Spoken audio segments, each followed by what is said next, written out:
Kita sudah membahas tadi, sudah kita sebutkan kurang lebih 6 sebab lemahnya iman, dan kita akan masuk insya Allah pada sore ini sebab yang ketujuh, yaitu sedikit menuntut ilmu. Perlu saya jelaskan teman-teman sekalian, dan ini tentu nasihat buat diri saya dulu, kemudian baru teman-teman sekalian, yaitu kita ini sangat membutuhkan ilmu agama. Dan kebutuhan kita kepada ilmu agama ini, itu lebih kita butuhkan daripada makanan pada saat lapar, minuman pada saat haus, tempat tidur pada saat capek, ya, naungan, baik itu rumah atau apa saja yang bisa melindungi dari panasnya matahari atau hujan yang deras.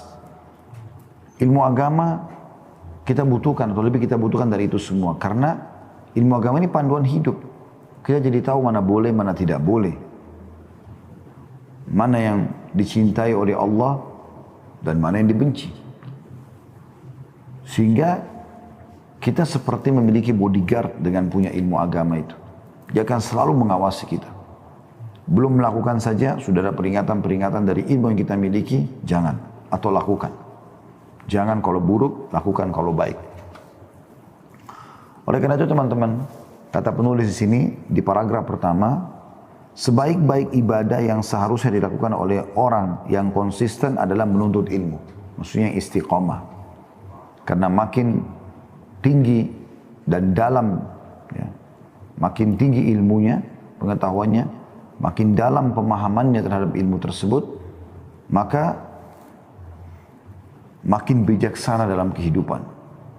Ya, makin lapang dadanya, makin luas wacananya. Allah subhanahu wa ta'ala berfirman, memang untuk para penuntut ilmu akan diangkat derajatnya dalam surah Al-Mujadilah ayat 11. Yang bunyinya, A'udzubillahi minasyaitonirrajim, yarfa'illahu alladhina amanu minkum walladhina utul ilma darajat. Al-ayat. Allah akan meninggikan orang-orang yang beriman di antaramu dan orang-orang yang diberi ilmu pengetahuan beberapa derajat. Juga dalam surah Al-Imran, ya, ayat 18, Allah subhanahu wa ta'ala berfirman, A'udzubillahi minasyaitonirrajim, syahidallahu annahu la ilaha illa huwa wal malaikatu wa ulul ilmi qa'iman bil qista, la ilaha illa huwal azizul hakim. Allah menyatakan bahwasanya tidak ada Tuhan yang berhak disembah melainkan Dia, yang menegakkan keadilan. Para malaikat dan orang-orang yang berilmu dalam kurung juga menyatakan yang demikian itu. Tidak ada Tuhan yang berhak disembah melainkan Dia, yang maha perkasa lagi maha bijaksana. Jadi yang betul-betul mengenal Tuhannya hanya orang yang berilmu. Makin dalam ilmu itu, pemahaman kita terhadap ilmu tersebut, ya, maka makin dekat dan makin mengenal Tuhan Allah subhanahu wa ta'ala. Ibnu Qayyim rahimahullah berkata, dalam ayat ini, maksudnya adalah Ali Imran 18, terdapat keterangan bahwa Allah subhanahu wa ta'ala telah menjadikan orang-orang berilmu sebagai saksi atas keesaan Allah. Hal ini menunjukkan bahwa orang-orang berilmu memiliki keistimewaan di sisi Allah subhanahu wa ta'ala dari beberapa aspek, yaitu yang pertama, mengkhususkan mereka sebagai saksi atas keesaan Allah tanpa mengikut sertakan golongan manusia lain. Dan yang kedua, mensejajarkan kesaksian mereka dengan kesaksian Allah. Serta yang ketiga, mensejajarkan kesaksian mereka dengan kesaksian para malaikat. Jadi kedudukannya luar biasa. Kita kalau menjadi orang alim akan selalu punya panduan hidup. Dan tentu kita udah tahu rahasia mendekatkan diri kepada Allah subhanahu wa ta'ala. Bahkan kalau kita terjerumus dalam kesalahan, kita tahu bagaimana bertaubat dan kembali ke jalannya. Maka ilmu sangat besar sekali manfaatnya. Begitu juga kalau kita tidak berilmu tapi kita dekat dengan orang berilmu, itu aja sudah luar biasa keberkahannya. Kita seperti berada di benteng atau di sebelah benteng yang sangat kokoh. Karena orang berilmu akan selalu menasihati kebaikan buat kita, dan juga dia menahan dan mengingatkan kita dari perbuatan yang salah. Maka duduk dengan mereka saja, berteman dengan mereka sudah luar biasa. Sampai kata Nabi SAW, perumpamaan majelis yang baik seperti penjual minyak wangi. Kalau kau hanya lewat, kau akan cium bau wanginya. Tapi kalau kau mampir, maka kau bisa mendapatkan hadiah atau bahkan membeli produk tersebut. Di dalam hadis Abu Hurairah radhiyallahu anhu, ia berkata, aku mendengar Rasulullah sallallahu alaihi wasallam bersabda, "Ad-dunya mal'unah, mal'unun ma fiha illa dzikrullah wa ma walah, wa 'aliman wa muta'alliman." Dunia ini semuanya terlaknat, artinya berkahnya diangkat oleh Allah SWT. Sebagian kecil ya, yang tersisa. Terlaknat segala sesuatu yang ada padanya kecuali zikir kepada Allah. Dan segala sesuatu yang berwala kepadanya atau bergantung kepada Allah. Orang berilmu dan orang yang menuntut ilmu. Jadi orang-orang berilmu itu teman-teman sekalian, dia berjalan dengan ilmunya. Dan sekali dia belajar, akan ada terus ilmu itu dalam dirinya. Dia tinggal mengaplikasikan saja. Karena ilmu informasi. Dan bisa saja tidak hilang dari dia. Jarang sekali ilmu itu bisa hilang. Kita tidak bicara hafalan secara umum. Kita bicara tentang ilmu pengetahuan yang kita coba pelajari dan kita memang menikmatinya. Maka dia akan berbekas. Oleh karena itu, orang yang berilmu dan menuntut ilmu ini termasuk orang atau ciptaan Allah SWT yang selamat dari laknat tadi.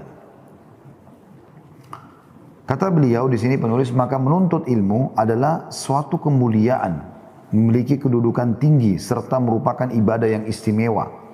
Berbicara tentang menuntut ilmu, maka sesungguhnya hal itu tidak ada habisnya dan tidak dapat dipisahkan dari kehidupan seorang muslim, karena ilmu pengetahuan dapat melenyapkan kebodohan serta kezaliman dari dalam dirinya.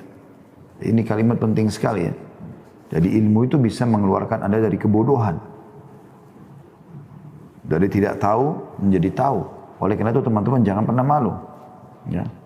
Sebagian salaf mengatakan malu itu baik dalam segala keadaan kecuali dalam menuntut ilmu.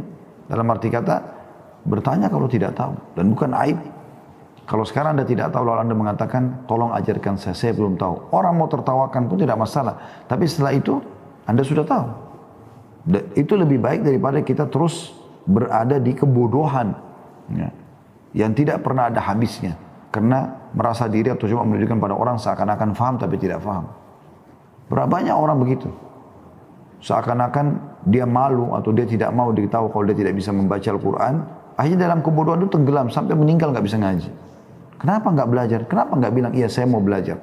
Segelintir orang yang tahu kalau kita tidak tahu. Setelah itu kita belajar kita bisa tahu, bahkan bisa menjadi qari, bahkan bisa menjadi ulama. Belajar. Allah Subhanahu wa taala berfirman dalam surah Muhammad ayat 19. A'udzu billahi minasyaitonir rajim. Fa'lam annahu la ilaha illallah wastaghfir li dzambik. Maka ketahuilah bahwa sungguhnya tidak ada Tuhan melainkan Allah dan mohonlah ampunan bagi dosamu. Ya. Artinya di sini kalau kamu belajar, kamu jadi tahu bagaimana memohon ampun kepada Allah. Orang yang memperhatikan kehidupan sebagian orang yang bersikap istiqamah atau multazimin, ya, dalam kurung ditulis ini, akan menemukan kehampaan diri mereka dari ilmu. Bahkan dari ilmu yang sangat sederhana dan bersifat mendasar sekali. Seperti pemahaman tentang kalimat La ilaha illallah. Tidak ada Tuhan yang berhak disembah kecuali Allah. 3 landasan utama dan rukun-rukun sholat dan lainnya. Ya, landasan utama maksudnya mengenal Allah, mengenal Rasul, mengenal agama Islam. Wajib bagi seorang muslim terutama bagi yang bersikap konsisten atau istiqamah untuk mengetahui tentang perkara-perkara agamanya agar ia dapat menyembah Allah Subhanahu wa taala dengan berdasarkan argumentasi dan ilmu. Hendaknya ia memiliki keistimewaan mencari ilmu dan mencintai orang-orang yang berilmu, mengerahkan segala kemampuan dan hartanya untuk mencapai ilmu, menjadikan kehidupan orang-orang salaf terdahulu sebagai rujukan bagi dirinya untuk meneladani kecintaan mereka terhadap ilmu. Ibnu Abbas radhiyallahu anhu berkata ketika Rasulullah SAW telah wafat, saat itu saya masih muda belia. Saya berkata kepada seorang pemuda dari golongan Ansar, marilah kita bertanya kepada para sahabat Rasulullah SAW dan kita belajar dari mereka. Karena sungguhnya mereka saat ini masih banyak. Maka pemuda Ansar itu berkata, kamu ini sangat aneh wahai Ibnu Abbas. apakah engkau berpendapat bahwa manusia akan membutuhkanmu, sedangkan di antara mereka itu terdapat sahabat-sahabat Rasulullah sallallahu alaihi wasallam? Ibnu Abbas berkata, radhiyallahu anhu, pemuda itu pergi, sedangkan aku terus-menerus bertanya tentang masalah agama dan selalu mendatangi para sahabat. Sampai suatu ketika aku datang kepada seorang sahabat yang diberitakan pernah mendengar hadis Rasulullah SAW untuk mendengarkan hadis yang telah ia dengarkan dari Rasulullah SAW secara langsung. Lalu aku mendatanginya. Aku menunggu depan pintu rumahnya hingga tertidur dan beralaskan sorbanku. Debu berterbangan di wajahku hingga pria itu keluar. Setelah pria itu keluar, maka ia berkata, wahai keponakan Rasulullah SAW, apa yang menyebabkan engkau datang kepadaku? Mengapa engkau tidak mengutus seseorang kepadaku agar aku datang menemuimu? Maka aku menjawab, tidak, saya lebih berhak untuk datang kepadamu. Tapi telah sampai berita kepadaku tentang dirimu bahwa engkau mendengar hadis dari Rasulullah SAW, maka saya sangat senang sekali mendengarkan hadis itu darimu. Maka di sini teman-teman sekalian kita lihat bagaimana Abdullah bin Abbas radhiyallahu anhu, ya, walaupun beliau adalah terkenal sebagai ulamanya sahabat di zaman Nabi SAW pun, walaupun dia masih anak-anak, itu dianggap sebagai penterjemah Al-Quran. Nabi SAW pernah menepuk dadanya sambil mendoakan kebaikan, gitu kan. Dia pernah bertemu dengan seorang laki-laki, anak muda, kemudian dia mengajak anak muda itu untuk belajar. Ternyata anak muda itu tidak mau. Maka dia pun sibuk dengan menuntut ilmu. Sampai-sampai dia gambarkan bagaimana cintanya dengan ilmu. Dia menunggu di depan rumah seseorang hanya untuk memastikan kalau orang itu pernah mendengarkan hadis langsung dari Nabi sallallahu alaihi wasallam. Begitu luar biasanya mereka menginginkan dan mencintai ilmu itu. Seorang pria melihat Imam Ahmad bin Hanbal sedang membawa tempat tinta. Maka pria itu berkata kepada Imam Ahmad, wahai Abu Abdillah. Ya, ini biasa julukan atau kunyah ya, dipanggil untuk orang yang punya anak. Karena beliau namanya anak pertamanya Abdullah, anak laki-laki pertama namanya Abdullah, maka dipanggil wahai Abu Abdullah. Engkau adalah seorang imam besar, akan tetapi engkau masih saja membawa tempat tinta. Maksudnya tempat tinta itu zaman dulu orang ambil bulu hewan ya, bulu ayam, bulu burung, kemudian dipakai untuk pulpen mencatat. Jadi biasanya untuk supaya bisa tercatat mereka harus bawa tinta. Imam Ahmad itu sudah menjadi ulama besar, tapi beliau masih bawa tinta itu untuk menulis kalau ada informasi yang beliau dapatkan. Maka Imam Ahmad berkata, aku akan tetap membawa tempat tinta ini hingga aku menuju liang lahat. Inilah setetes pengalaman yang terambil dari lautan sejarah kehidupan para pahlawan ilmu yang Allah jadikan mereka sebagai penjaga agamanya. Jadi orang kalau punya ilmu itu teman-teman luar biasa. Mereka terbawa dengan arus kebaikan dan kebaikan. Karena ilmu itu memandu dia. Pernah terjadi salah satu Khalifah Utsmani, konon ceritanya begitu.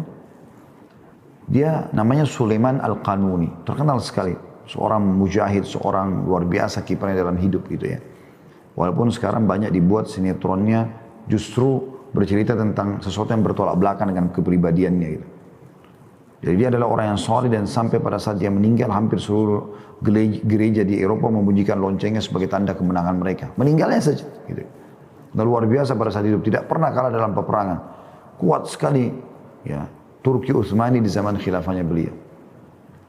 Maka Sulaiman Kanuni ini salah satu cirinya dia selalu nuntut ilmu sampai dia menjadi alimnya orang Turki pada saat itu ya. Dan menjadi khalifah raja. Itu pun dia masih selalu bertanya kepada para ulama yang hidup di zaman dengan beliau. Termasuk fatwa-fatwa gitu ya. Tulis resmi, saya bertanya tentang begini dan begitu. Dijawablah juga resmi oleh para ulama di zamannya. Mungkin juga sebenarnya ilmunya Sulaiman Kanuni sudah cukup, tapi dia bertanya untuk memastikan. Di antara dulu pertanyaannya, dia tanya tentang adanya semut di istana. Boleh nggak saya membunuh semut-semut itu? Karena banyak sekali jumlahnya. Nggak bisa lagi dibersihkan gitu. Maka mau dimusnahkan. Lalu ditanyalah kepada para ulama-ulama besar pada zaman itu dan dijawab. Intinya teman-teman, hampir seluruh apa yang dia tanya kalau kita sekarang lembaran kertas, zaman dulu orang di kulit ya. Itu disimpan sama dia, lalu ditaruh dalam satu buah kotak. Gitu. Dia wasiatkan, dia tidak pernah bilang sama kerabatnya kalau dia taruh di situ. Lalu dia wasiatkan kepada kerabat, kepada istri dan anaknya, kalau saya meninggal, kotak ini masukkan bersama jenazah saya. Keluarganya nggak pernah tahu apa isinya itu. Maka dikuburlah Sulaiman Kanuni bersama dengan kotak tersebut. Subhanallah, Tersebar isu. Kalau Sulaiman Kanuni meninggal, membawa kotak bersamanya.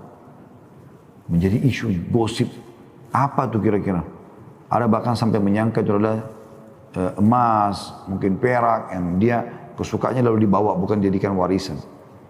Karena berkecamuk di masyarakat itu, maka ulama-ulama keluarkan fatwa pada saat itu, boleh digali kembali kuburannya. Untuk dilihat kotak tersebut. Digali kembali kuburannya, lalu dikeluarkan kotak tersebut. Waktu dibuka, dan dihadiri oleh para ulama-ulama yang biasa diajak diskusi oleh Sulaiman Kanuni rahimahumullah semuanya, itu tiba-tiba mereka menangis melihat kotak tersebut. Ternyata isinya adalah semua surat-surat fatwa yang pernah dia tanyakan kepada para ulama. Dan para ulama-ulama yang hadir pada saat itu menangis sambil mengatakan, sungguh Sulaiman Kanuni ingin membawa ini ya, agar dia menyampaikan di hadapan Tuhannya Allah SWT tentang fatwa-fatwa kita. Ilmu luar biasa, membentuk kepribadian yang luar biasa gitu. Dikatakan sedangkan keadaan kita saat ini di mana terdapat banyak buku-buku yang diterbitkan dengan edisi Lux, dengan kertas paling berkualitas, kitab-kitab tersedia di mana-mana, perpustakaan-perpustakaan dan toko buku menjamur. Akan tetapi walaupun demikian, sedikit sekali kecintaan kita membaca atau membaca buku dan kemalasan merajalela di setiap kehidupan manusia untuk membaca buku. Di antara hal yang lebih menyedihkan lagi adalah hilangnya waktu dengan sia-sia pada kehidupan orang-orang yang konsisten dan bahkan hari-hari mereka berlalu dengan sia-sia pula tanpa ada manfaat sedikit pun. Mereka inilah orang-orang yang tertipu dalam kehidupannya. Di antara mereka ada yang membaca buku-buku dengan tidak beraturan, pindah dari satu buku kepada buku lain dengan cara membabi buta tanpa ada tujuan ataupun yang dicari. Orang semacam ini, walaupun ia membaca buku, maka tidak layak disebut sebagai seorang penuntut ilmu. Tetapi layaknya disebut seorang yang berwawasan, karena membaca buku secara tidak beraturan itu melahirkan orang menjadi berwawasan, tapi bukan seorang yang alim. Jadi dia bisa bilang, oh saya pernah baca di buku ini, saya pernah baca di buku itu, tapi dia tidak tahu isinya apa. Tapi saya lupa siapa yang katakan, tapi saya lupa begini. Dia berwawasan, tapi dia bukan seorang alim. Kebanyakan waktu orang yang bersikap konsisten atau istiqamah habis bukan untuk membaca, menulis atau menghadiri majelis-majelis ilmiah. Lalu dari mana mereka dapat memiliki ilmu? Ilmu adalah sarana paling kuat untuk memantapkan keberagamaan seseorang, khususnya ilmu pengetahuan Al-Quran dan Sunnah. Makanya Allah mengatakan dalam surah Fatir ayat 28, A'udzu billahi minasyaitonir rajim, innama yakhsyallaha min ibadil ulama. Sesungguhnya yang paling takut, yang takut kepada Allah di antara hamba-hambanya hanyalah ulama. Hanyalah ulama. Jadi teman-teman, kita kalau menuntut ilmu, sebagaimana Ali bin Abi Thalib mengatakan radhiyallahu anhu, ilmu itu akan menjagamu. Beda dengan harta yang selalu kau sibuk menjaganya. Tidak dalam perkataan sebagian orang yang lain, ya, dinukil atau ternukil, mereka mengatakan ilmu itu tidak akan menambah kecuali kemuliaan untuk dirimu. Maka kenapa kau tinggalkan kemuliaan dan menuju kepada kebodohan? Kenapa tidak mau belajar? Sementara menuntut ilmu juga kewajiban bagi setiap muslim. Sebagaimana kata Nabi SAW, talabul ilm fardhu ala kulli muslim. Menuntut ilmu adalah kewajiban bagi setiap muslim. Jadi kita tidak boleh ada kata saya tidak belajar. Abu Yusuf rahimahullah, salah satu ulama yang masyhur, muridnya Abu Hanifah, pada saat sudah mau meninggal pun masih belajar. Terus belajar dan belajar. Dan para ulama juga sudah dinukil dari mereka mengatakan, ilmu agama itu kalau kau berikan seluruh waktumu, dari kecil, dari bayi sampai kau tua, maka dia tidak akan memberikan dari dirinya kecuali setengah saja. Apalagi kalau anda cuma belajar seminggu sekali, sebulan sekali, ya, maka itu waktu yang sangat pendek. Tidak memungkinkan anda untuk menjadi seorang alim. Tapi bagaimana anda membedah atau mempelajari buku secara berurutan, diambil dari seorang guru, diselesaikan, kemudian anda pindah ke buku yang lain. Jadi istilahnya memang ada ilmu yang antum sudah pelajari sampai tuntas dari guru yang tepat. Ya. Makanya teman-teman, kita coba mengangkat di YouTube kajian-kajian buku. Nah, dengan kajian buku, secara otomatis anda tadinya baca sendiri, sekarang kita baca bersama. Ditambah lagi dengan tambahan-tambahan kisah atau dalil yang lain atau yang menguatkan ya, dari athar ataupun riwayat-riwayat seperti itu. Orang juga tidak mungkin teman-teman sekalian lahir di muka bumi dalam kondisi berilmu langsung. Harus dia belajar. Sangat tidak masuk akal seseorang lahir di muka bumi tiba-tiba sudah berilmu. Maka dia harus belajar dan tidak ada kata cukup. Selalu haus dengan ilmu itu. Sebagian ulama juga mengatakan agama Islam ini atau ilmu agama ini dari kejauhan seperti titik hitam yang kecil. Tapi kalau kau masuk ke dalamnya, maka kau akan temukan dia sebuah lautan yang luas. Jadi banyak sekali cabang-cabang ilmu agama ini yang luar biasa luasnya. Kita harus belajar berhari-hari, bertahun-tahun untuk bisa memahaminya. Ibnu Abbas radhiyallahu anhu berkata, ilmu adalah takut kepada Allah. Sedangkan kebodohan tidak bisa diusir kecuali dengan ilmu. Dan manusia adalah musuh bagi sesuatu yang tidak ia ketahui. Kebodohan terkadang dapat menjerumuskan manusia pada kesesatan yang tidak ia sadari. Dan orang yang berilmu telah atau lebih ditakuti oleh syaitan daripada 100 orang ahli ibadah. Ya, biar dia suka ibadah tapi nggak punya ilmunya, akhirnya salah dan tidak diterima, sia-sia waktu dan energinya. Ya.